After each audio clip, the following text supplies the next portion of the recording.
Panoorin natin to mga lodi.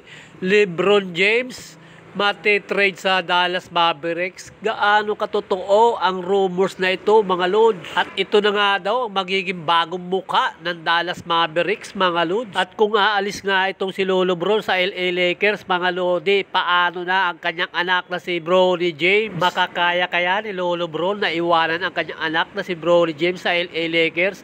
O baka may balak din siyang kunin si Bronny James papuntang Dallas Mavericks mga lodi?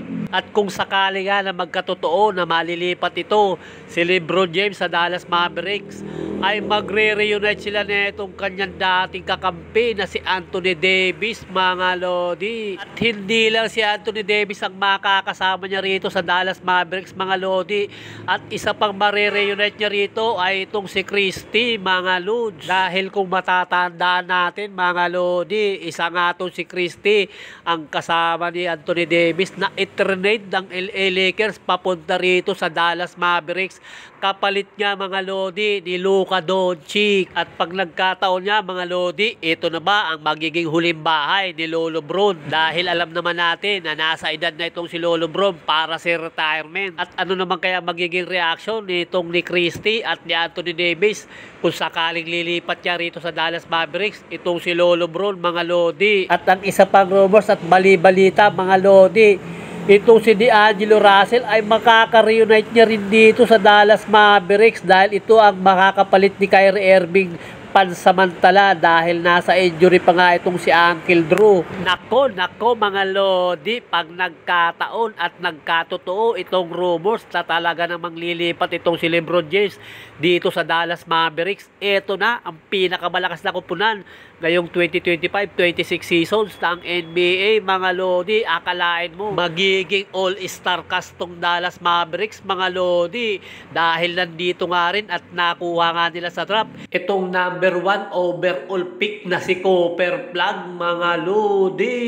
At syempre mga lodi, huwag nating kalilimutan na itong si Klay Thompson ay nandito rin sa Dallas Mavericks. Talaga namang all-star cast na ang Dallas Mavericks mga lodi. Kaya naman siguro mga lodi, ito ang pinili ni Lolo Bron na puntahan na team.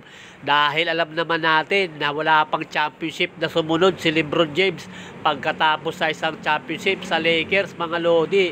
Siyempre mas maganda ang pag-exit niya at pag-retire ay magkaroon siya ng isang championship para maganda ang exit niya sa NBA mga lodi. Dahil kung titingnan nyo mga lodi, ang roster ngayon ng Dallas Mavericks ay talaga namang masasabi natin na pangkampyonato talaga ito. Kaya kung talagang gusto ni LeBron James na magkampyon bago siya umalis ng NBA, ay talagang napakaganda dito sa lilipatan niyang Dallas Mavericks mga lodi.